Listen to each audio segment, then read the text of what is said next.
All right, Nuggets fans, welcome in to Pickaxe and Roll, brought to you by our good friends over at BetOnline at number 38. I'm your host, Ryan Blackburn, at NBA Blackburn on Twitter, part of the Mile High Sports Podcast Network, and I'm excited to talk about your Denver Nuggets and do some fake trades today.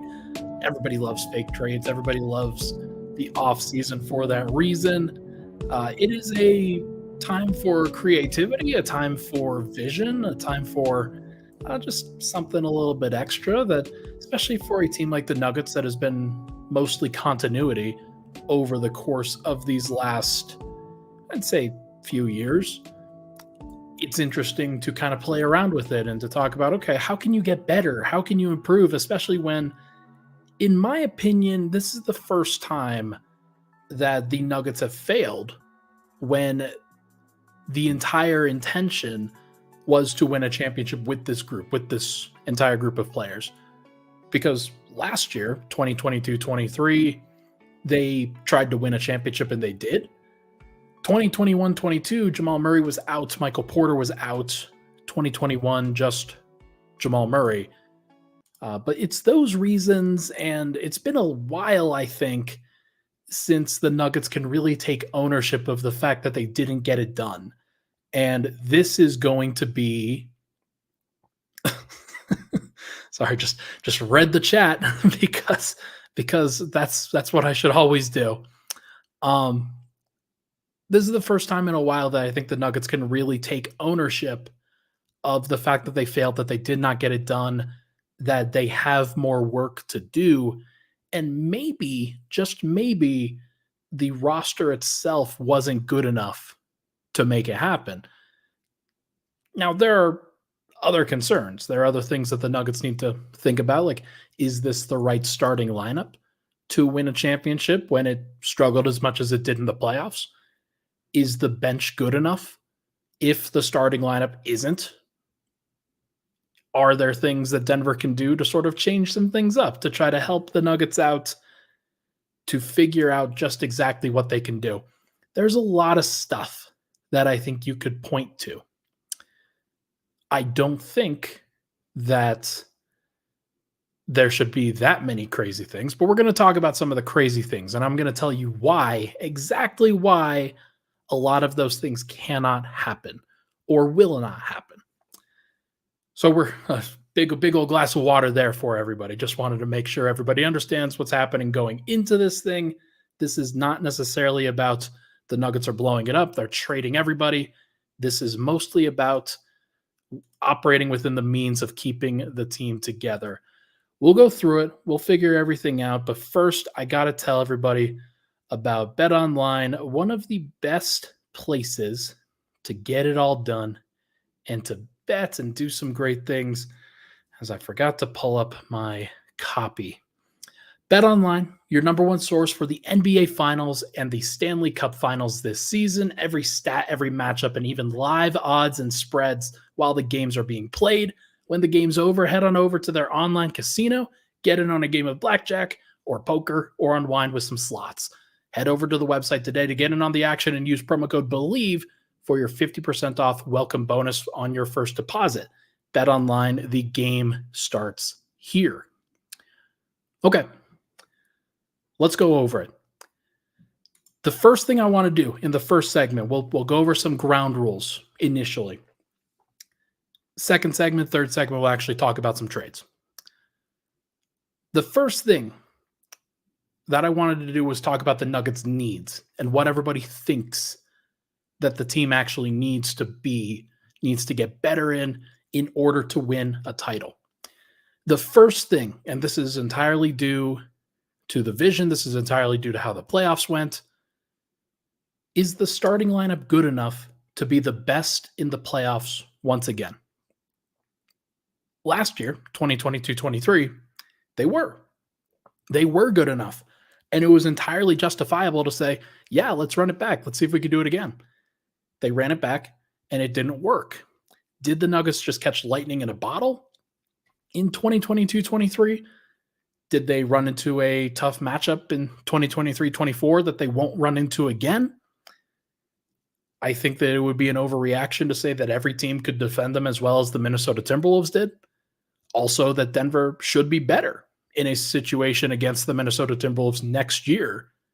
So maybe they shouldn't change that much. This is a tough balance. And so Denver has to figure out exactly what they're doing. Next, re-sign Kentavious Caldwell-Pope.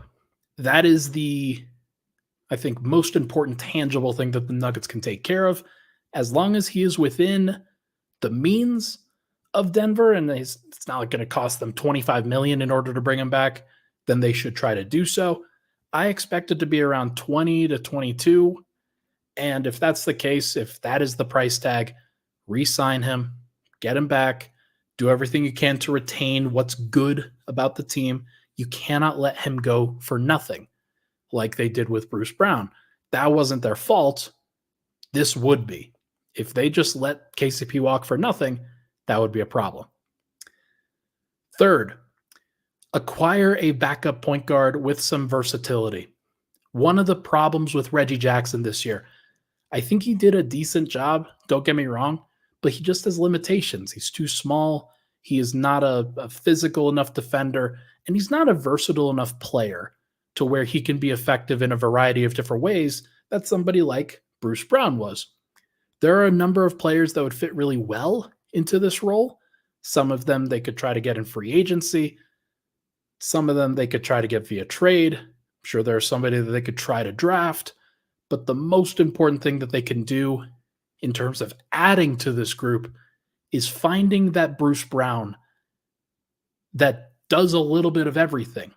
You don't necessarily need it to be Bruce Brown, somebody of that caliber, but Denver dropped off the face of the planet with that in terms of Reggie couldn't really defend. He made some bad decisions. Peyton Watson couldn't stay on the floor in the playoffs. Christian Brown couldn't really handle and create by himself. There were reasons why Denver tried to break that up into a variety of different players, but they need somebody, one person, who can do more, not three players who can do less. Number 4, acquire a real backup center that can actually play. Zeke Nnaji this past year could not. DeAndre Jordan could not. And as a result, the Nuggets had the worst backup center situation, I think, in the entire NBA, or pretty close to it. Now, it helps when you've got the best starting center situation, and Denver was able to survive because of that. But there's no law that says Denver has to have a horrible backup center. They should try to get somebody. I'm seeing mentions of somebody like Goga Bitadze in the comments. There's a lot of different ways that they could go. Backup center should, in theory, be a position that they can fill. I think they thought that they would get more from Zeke. That didn't ultimately happen. Maybe it's time to pull the plug on that. Denver should try to upgrade if they can. And then finally, add some ring chasers if possible. This is like your minimum contract signings, guys that maybe going somewhere else they'd sign for $3 million, $4 million. But if you have an opportunity to go to Denver, really sign for a championship contender, play with Nikola Jokic, get an opportunity to make more money in the future, there are players that they could go get that I think fit that billing. That is more of a free agency conversation. That is not necessarily a fake trade conversation. So I'm not going to belabor the point. But I shared those things last week on the DNVR show. I've sort of internalized this list. Number 1, identify whether the starting lineup is good enough. Number 2, re-sign KCP. Number 3, add a backup point guard. Number 4, add a backup center. And number 5, get some ring chasers. I think those are the 5 things that Denver has to do in that kind of order of operations of importance.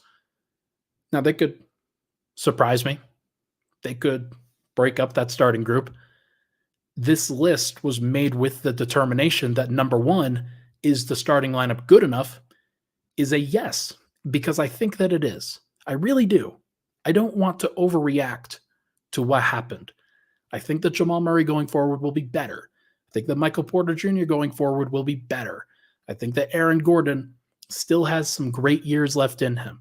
I think that KCP has another year at this level, maybe 2, and that should be good enough to bring him back on this contract. So I think Denver can be good enough just with this group. They're going to have answers for teams like Minnesota, maybe a team like Dallas, and maybe a team like Boston. They'll have to have better answers than what they have this year. And that is what the rest of the offseason is about. So let's go over some trade rules and restrictions first before we get into it. If you scroll down to the description of this podcast in the YouTube chat, I added a link that has Jake Coyne's offseason preview for the Denver Nuggets. It is a great missive. I think it's about 37 pages worth of content, and he takes you through the order of operations of what would happen for the Nuggets this season, for this offseason. And it does a great job, I think, of unpacking the different problems that the Nuggets will face heading into this offseason from a trade standpoint, from a free agency standpoint, from a draft standpoint, etc. The most important thing that he says in there is that you cannot aggregate salaries post July 1st, basically. That's the most important thing. And what that means is that once July 1st hits, the first day of the new NBA calendar year, it's really the first day of free agency for real. Once that happens, Denver can't put Zeke Nnaji and Reggie Jackson in a trade together.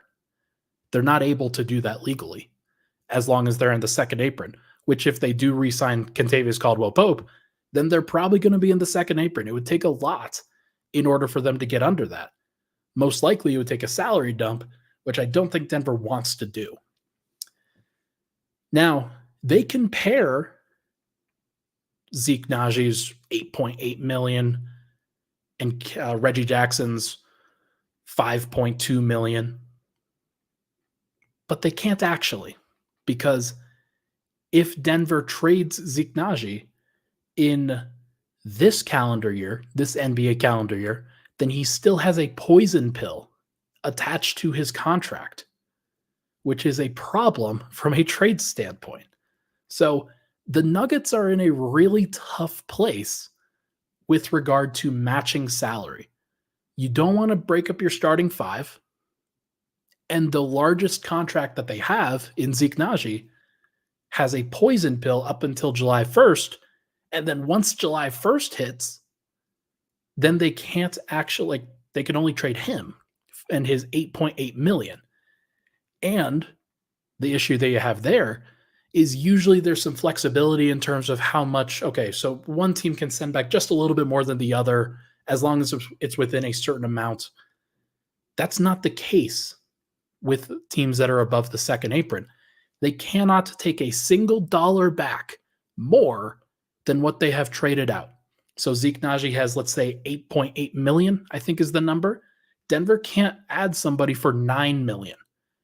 They can add somebody for 8.6, but they can't add anybody for more than 8.8 million. And that is very limiting from a flexibility standpoint. There are contracts, there are players that I think are available for that, but one name that's been thrown out there is Alex Caruso. Alex Caruso makes $9 million. He could not be acquired by the Nuggets at all if they do re-sign KCP. So this is one of those problems that you run into where if Denver does commit and say that they want to keep that starting lineup together, even a contract as small as Alex Caruso's, as affordable as his is, it isn't even in the double digits. Like he's at $9 million. Even a contract as affordable as that would be difficult for them to add to their rotation. And it becomes very, very painful. So that is why about an hour ago, maybe more, we released a video, Swipa and I, on should the Nuggets trade Michael Porter Jr. It's why you're asking the question, is bringing back KCP the right idea? Because if Denver does commit to that starting lineup, it means that they have very little flexibility in order to add anybody else. Now, I've got some ideas for it, and we're going to talk through it. We're going to talk through all the different situations, different things that are popping up, different ideas, stuff that you brought up on Twitter that I'm basically going to say, no, that is illegal. But for the most part, I'm going to try to do my best to give you the best possible picture for which trades can actually help the Nuggets win a title.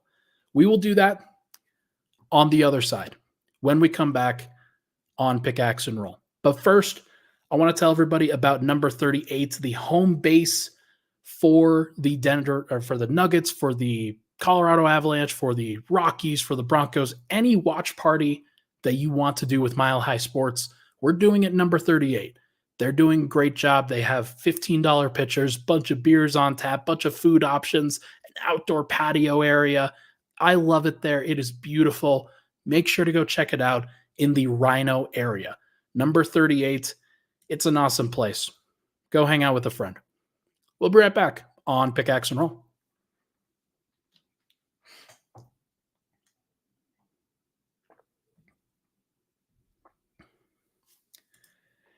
All right, we're back. Pickaxe and Roll. Ryan Blackburn here. Thank you so much for tuning into the show. Here's how this is going to work. I am going to look.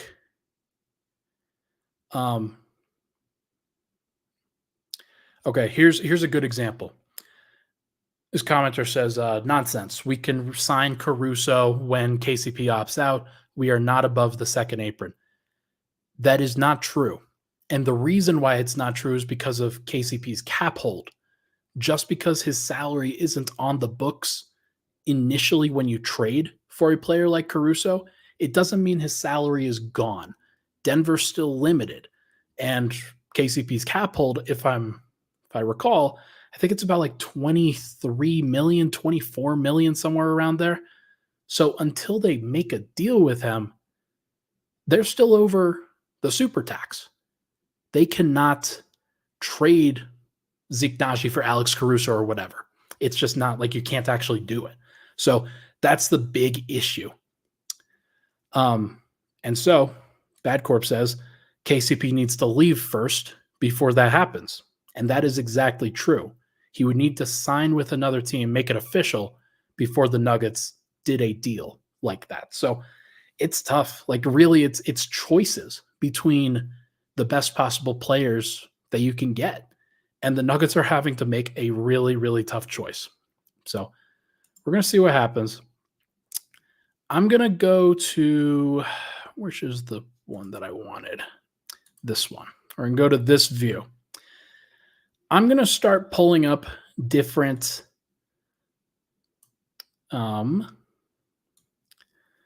different trades. Does that affect? Okay, that doesn't affect the view. I'm going to start pulling up different trades that people submitted to me in the comments. I asked you on Twitter, if you're on there, if you follow me there, to submit your best trade offer. And so I'm going to pull some of these up and we're going to talk about them. We're going to talk about what makes sense, what doesn't, whether they're legal, things like that. The first one comes from Court Vision HQ. And he said, oh, this is a big one. You may not be able to read it. You clearly cannot read it, actually. It says the Nuggets get Desmond Bane, Marcus Smart, and Derrick Rose. The Grizzlies get Michael Porter Jr., KCP, Zeke Nnaji, and several picks. This is a good example of an illegal deal. This cannot happen. The Nuggets are over the second apron, which means they cannot aggregate contracts. On top of that, I see the 2024 first round pick and the 2026. Oh, is that least favorable? Oh, no. So, no, that is illegal. They can't trade that 2026 first round pick that's down there. Cannot do that. We'll move on. Next, the Nuggets get Robert Williams. the Trailblazers get Zeke Nnaji, Reggie Jackson, and the 28th pick in the NBA draft. This, if completed on draft night, I believe is legal. And the reason why is you see that traded player exception that is there with the $ crossed out with the TE underneath next to Zeke Nnaji's name. So the Blazers can absorb his money into a traded player exception that I think they freed up for doing a different deal. This is an interesting one. This is one of those ones that, hey, it could be pretty dangerous to trade for somebody that played 6 games, just 6 games last year before having season-ending surgery. However, if you get a clean bill of health from a guy like Robert Williams, and it's clear that he can play, I think that's a pretty good idea. I really do. Because Robert Williams can not only, like in theory, play behind Nikola Jokic, he would give Jamal Murray or whoever is the backup point guard that runs with the second unit a lob threat. He would also be a guy that could play next to Jokic and be a little bit of a rim protector in minutes that Aaron Gordon didn't play. I think that he's mobile enough to be able to do that. So this is an interesting one. This is one that I would consider. Robert Williams, it would have to be completed on draft night, particularly because you're using the 28th overall pick there, but also because of the Zeke Nnaji and Reggie Jackson being aggregated. Those guys cannot be aggregated after July 1st. So interesting idea, interesting theory of the practice. Next. This one's a lot. Yeah, this one's illegal. Nuggets, Bulls, Hawks, Denver would get Bogdan Bogdanovic and Alex Caruso in the deal. Because Bogdan makes more than KCP, that is the big issue there with the money.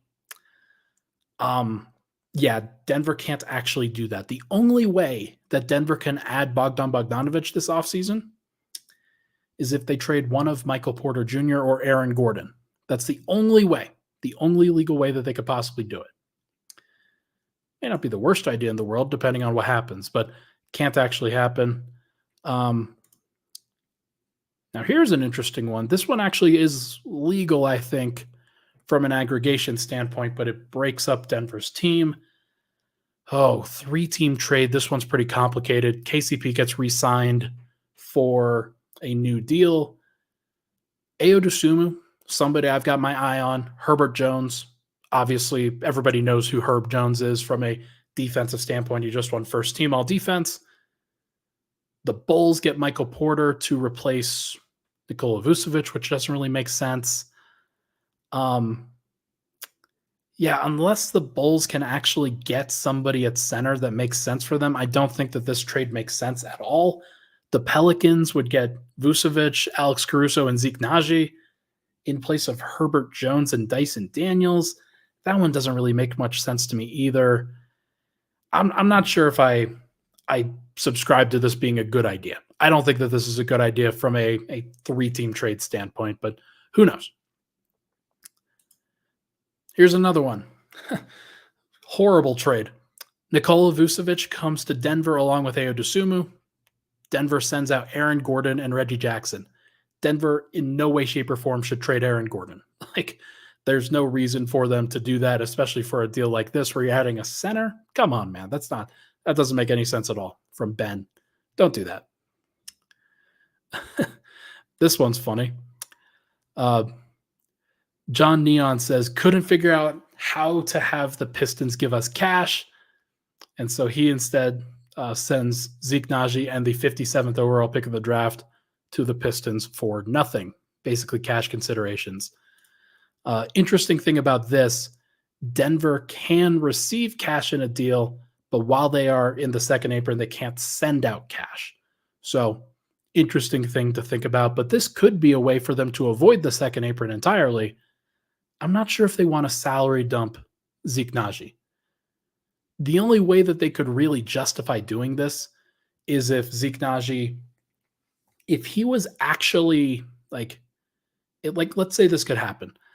This would open up some money for Denver. If they could sign KCP to a reasonable deal, this would open up money for them to have the taxpayer MLE and then stay under the second apron. From a competitive standpoint, that actually makes some sense because it could give them an option to, I don't know, let's say Andre Drummond of the Bulls becomes available. Could he be somebody that you sign for just more than the minimum? Kind of sell him on being the backup center for Denver and for Nikola Jokic. I can definitely see that. I could definitely justify that if I were the Nuggets. This is a thought of trading Zeke Nnaji for nothing. If that is a way for you to get somebody on the free agency market that you think you really need, then more power to you. The thing about Zeke is that Denver couldn't play him in the playoffs. They couldn't really justify it. If Zeke can't play, could Andre Drummond play? Could somebody of that nature give you at least some minutes behind Jokic? Maybe. And if that's the case, then if you have an opportunity to free up some money to go get a backup center, maybe that makes sense. Personally, I like the idea of trading Zeke for said backup center in a deal. Whether that happens or not, that remains to be seen. I got to scroll all the way down. Sorry. We've got so many different trades to go through.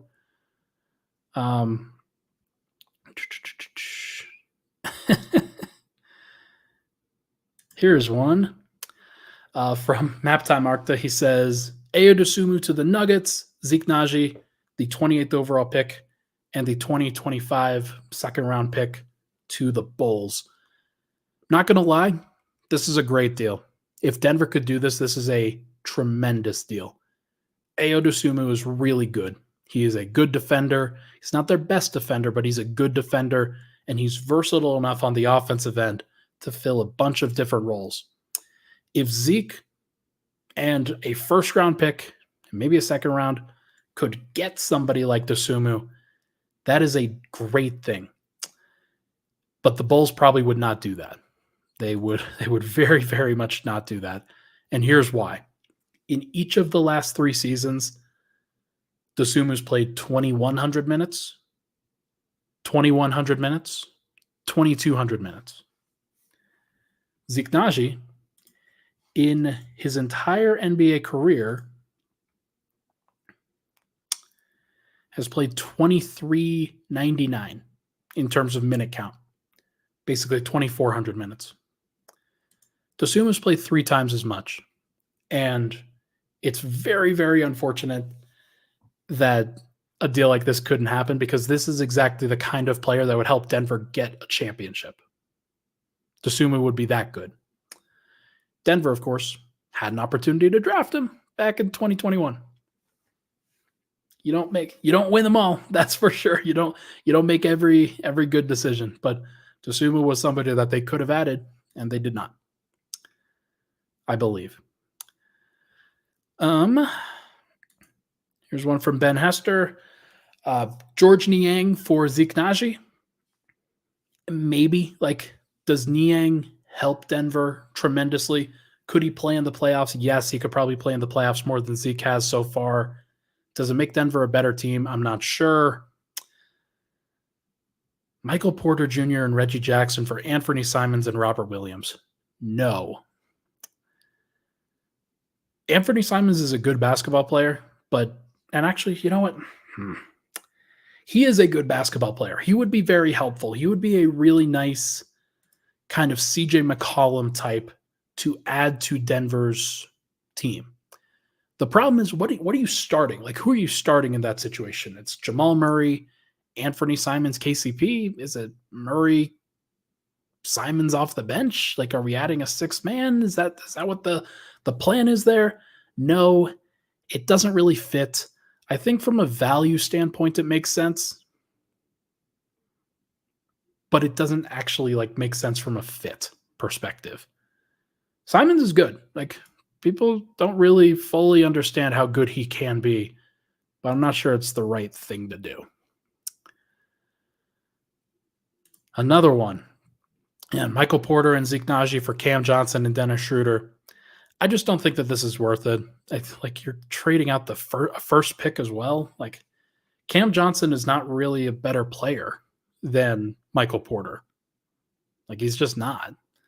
Like if Cam Johnson had Jaden McDaniels on him for the entire round, he would also not have done very well. So I don't think moving Michael Porter for a similar version of him that doesn't rebound as well makes a lot of sense, even if you're getting a backup point guard that could help you. Mikal Bridges for Michael Porter, Christian Brown, and a 28th overall pick. The Nets aren't doing that. That's pretty simple. That's just not happening. Mikal Bridges, in theory, is the perfect third guy to have next to Jokic and Murray because he can handle some of the playmaking and some of the creation off the dribble, but he's also a great defender when he wants to be. That would be pretty solid. The problem is you're not trading Christian Brown and a first overall pick, or not for a first round pick for him. That doesn't make any sense, in my opinion. Not to mention the Nets wouldn't do this because Mikal Bridges is his deal is really good. Porter's is not. Think about look at all the money that they'd be adding $15 million just next season. That would be problematic for them. I'm skipping that one because it involves trading Aaron Gordon. That's not happening. Another Zeke Nnaji trade, this one for Kevon Looney straight up. This is not a bad idea for either side because Looney has kind of played his way, not out of the rotation, but it's pretty clear that they need more playmaking with their second unit. Looney just doesn't really do that, not as much. Because he hasn't played, so Zeke plays what he plays. Here's what Kevon Looney has done from a minutes perspective over the course of the last couple of years. First of all, this year he averaged 4.5 points per game. So it's not like you're getting this tremendously productive player. Couple years ago, 3 years ago, when Golden State won the championship, he had played 1,700 minutes. He was their starter. He was very consistent. Couple years ago, played even more minutes, played all 82 games, played all 82 in both seasons, which was pretty impressive. This last year, he played only 74. Well, he still played 74, but the minutes dropped off to 1195. He only played 16 minutes per game and then came off the bench for half of that time. Is he a good enough backup to justify this? Probably, because he has he's shown capability before. I like the idea of Kevon Looney as a Nuggets backup because if he's available, if he's consistent, he's a pro, he's been around a championship organization for his entire career with Golden State, so you're not getting a drop off from a character standpoint or anything like that. He would be pretty helpful. So I'd be okay with that if I was Denver. Let's do one more and then hit another break. Oh, good Lord. Does that say Alperen Şengün? No. What are we doing? That is not happening. Okay, this one instead. Oh, good Lord. Is that a 4-team? No, we're not doing a 4-team trade. That's not happening. Okay. Is this okay, these are two different ones. From John Steichlein, Nick Richards and Trey Mann for Zeke Nnaji, Hunter Tyson, the 28th overall pick, and a second-round pick in 2026. Personally, I think that this is an overpay. Nick Richards is a decent backup center. Zeke Nnaji is worse than he is, but Nick Richards is not that much better that you should throw in a first-round pick in order to get this deal done. The value of a average backup center is a second-round pick. It is not a first-round pick. So I would not do this deal. Nuggets get Colin Sexton. The Jazz get Zeke Nnaji, Reggie Jackson, Jalen Pickett, Hunter Tyson, a first-round pick, and a second-round pick. The Jazz wouldn't do this deal, not necessarily because it's not enough value for Colin Sexton, but because they're not accepting 4 players in a deal. They're not doing a 4-for-1 trade. And for the Nuggets, this would be a pretty tough deal to figure out.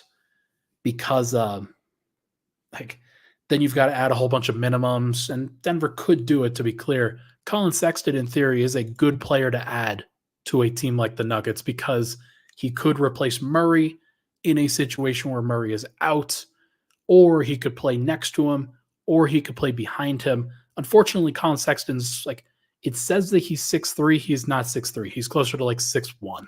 So I would be, yeah. Colin Sexton's kind of like Jordan Clarkson in that regard. Denver's needs have changed off of their bench. They need somebody who can, you want somebody who could be a jack of all trades, but really what you want is as much talent as possible. And then Denver can make it work. You'd be turning some players that don't necessarily fit that well into a guy that has a bunch of talent. Not necessarily the perfect player, but playing next to Jokic, he'd probably be pretty good. So I don't know.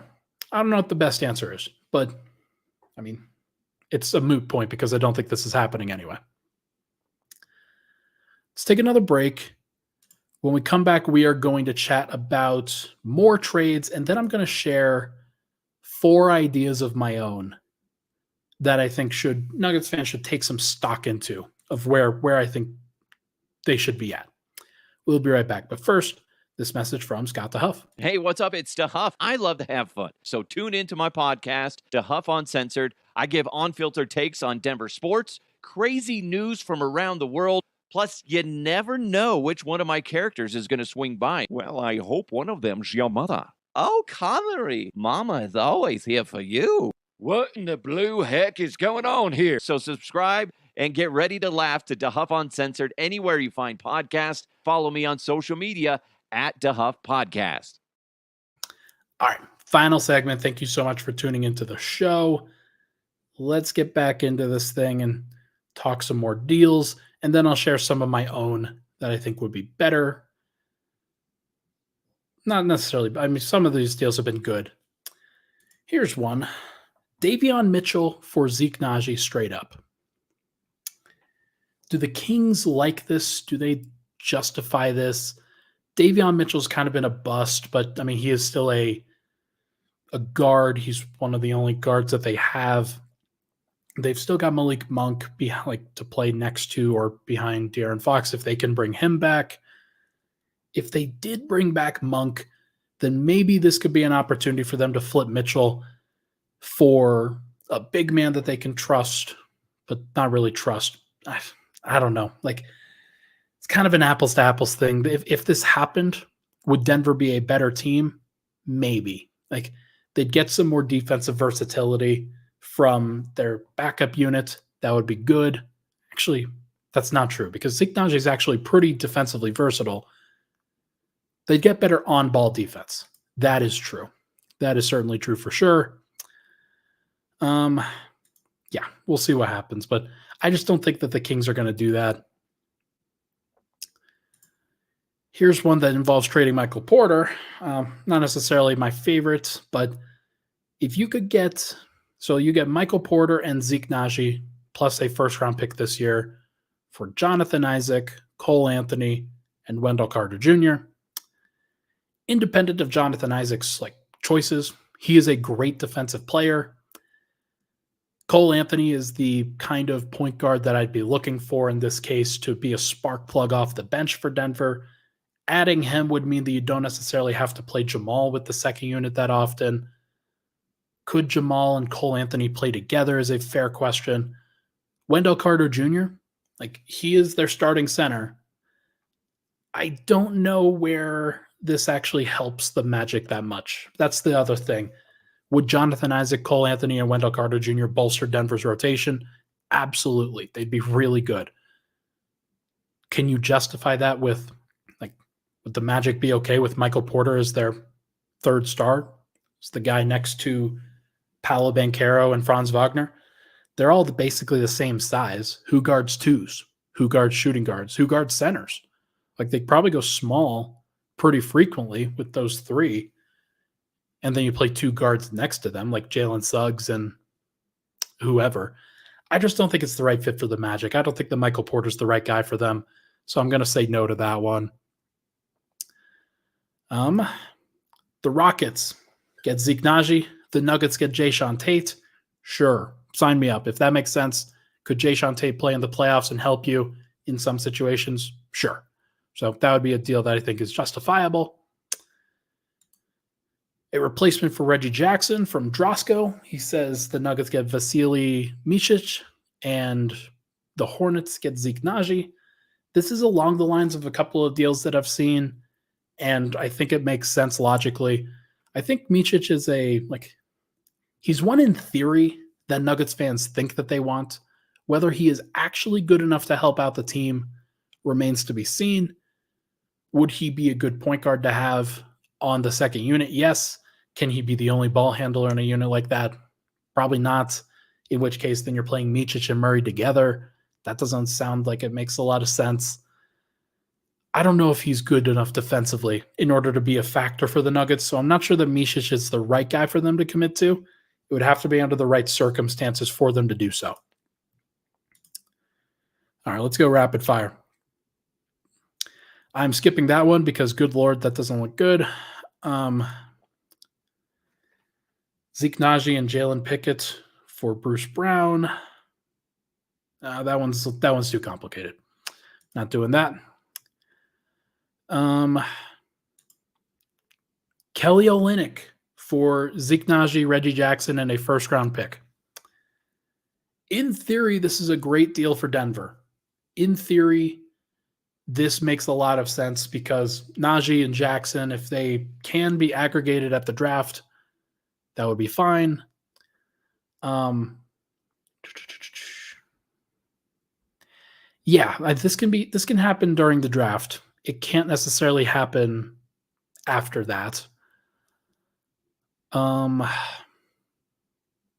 it's any time that they're in the second apron. So right now they're over the second apron. Yeah, that's the thing that Jake was talking about too.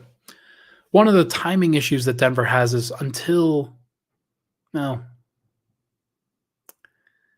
because the opt-out thing, like you still get the buyouts, you still get the salary, the cap hold.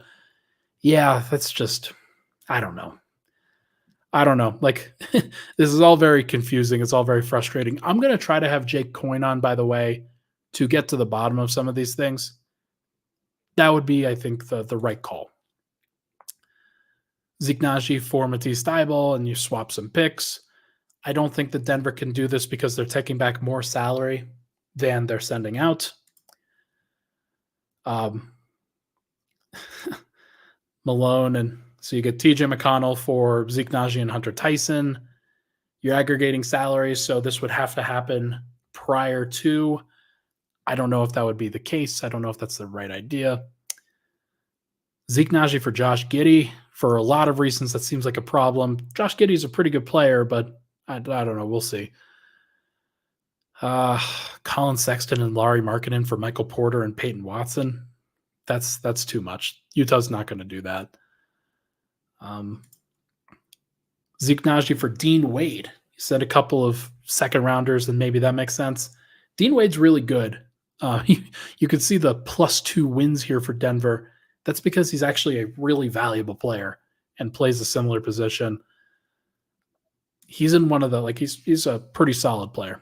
I'd be pretty interested in somebody like that, but I don't think that the Cleveland Cavaliers would be willing to do a deal like that. You're just adding money and you're sending out, or you're getting a couple second round picks for that as a cost. I don't know. That doesn't seem like something that they'd want to do, especially when Dean Wade's actually been pretty solid for them. Like he's been really good. So not sure why they would trade it. All right. This is similar to one deal that I'm going to talk about in a little bit from Zamora.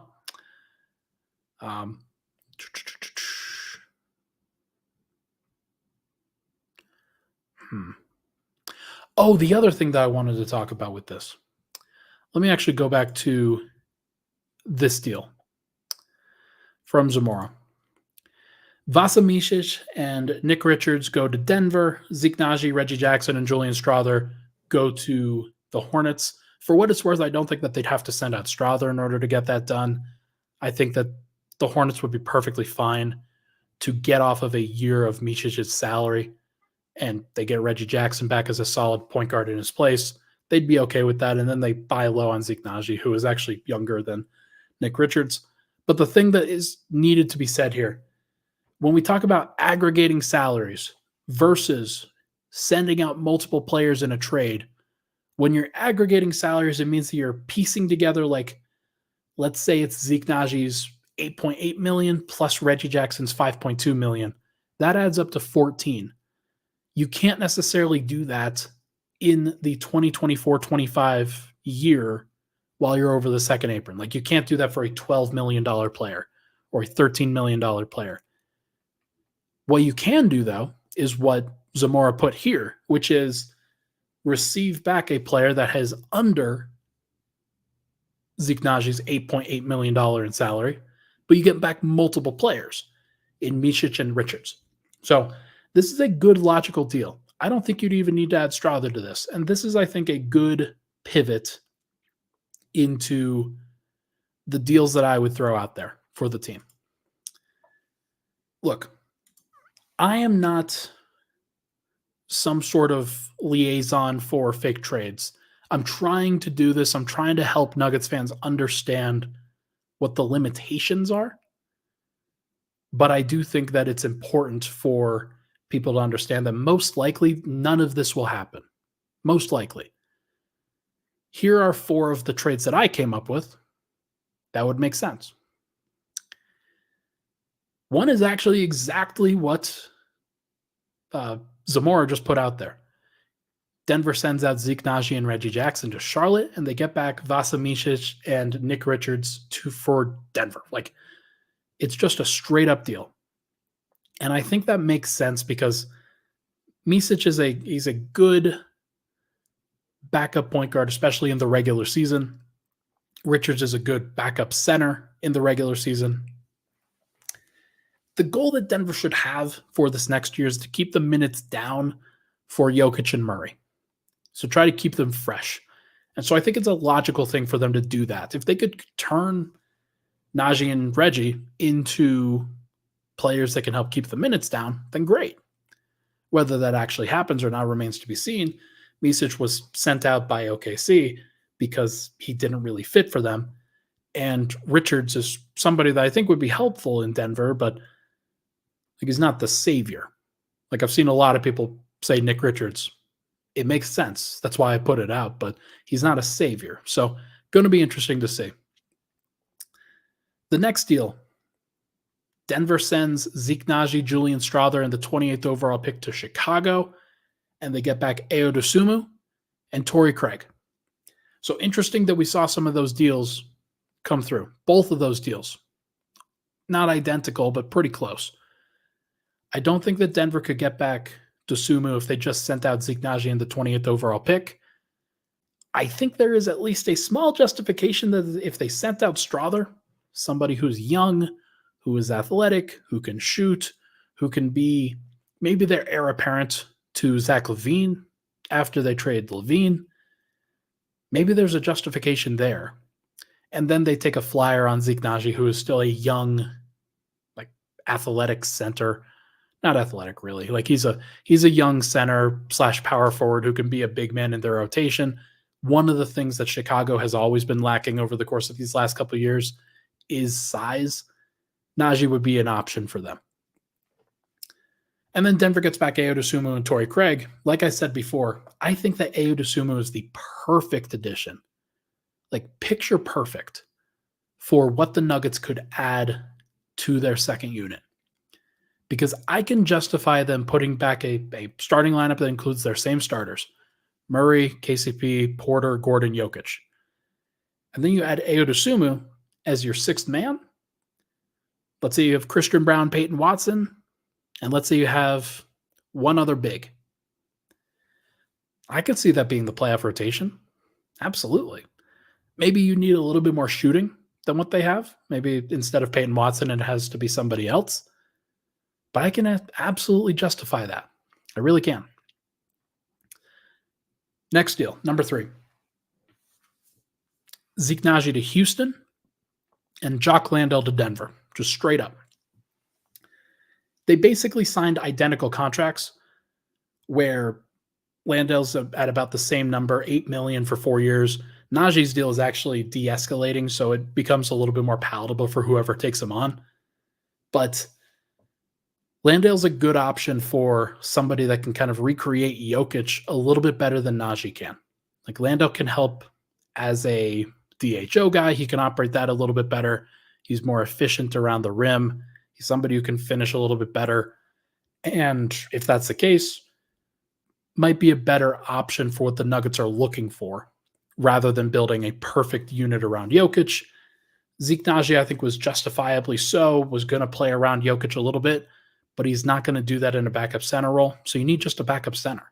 And maybe Jock Landale can be that guy a little bit better. And then the last one. Last one here. Michael Porter Jr. Michael Porter Jr. and Reggie Jackson to the Atlanta Hawks. DeAndre Hunter and Bogdan Bogdanovic to the Nuggets. This is one idea. Let me just preface it with saying that. The big issue that the Nuggets starters faced, the big issue that they faced with all of this, is that they do not have the financial flexibility to add to their bench. And the reason for that is because so much money is tied up to the starting unit. Can you justify trading for a couple of worse players than Michael Porter with the intention of improving your overall team from a balance standpoint? Your starting lineup becomes a little bit worse. DeAndre Hunter, a little bit worse. Bogdan Bogdanovic, certainly your best bench player, would be an upgrade over Reggie Jackson. Not necessarily perfect because he's not a good defender. Actually gets picked apart on the defensive end a lot. And so you'd need to have some bolstering from Christian Brown, Peyton Watson, Julian Strawther, guys like that. But I can see a world where Bogdan Bogdanovic is Denver's secondary ball handler, where he comes in off the bench and helps out Jamal a little bit, where the Nuggets try to build a lineup and a rotation around those three guys, Jokic, Murray, and Bogdan.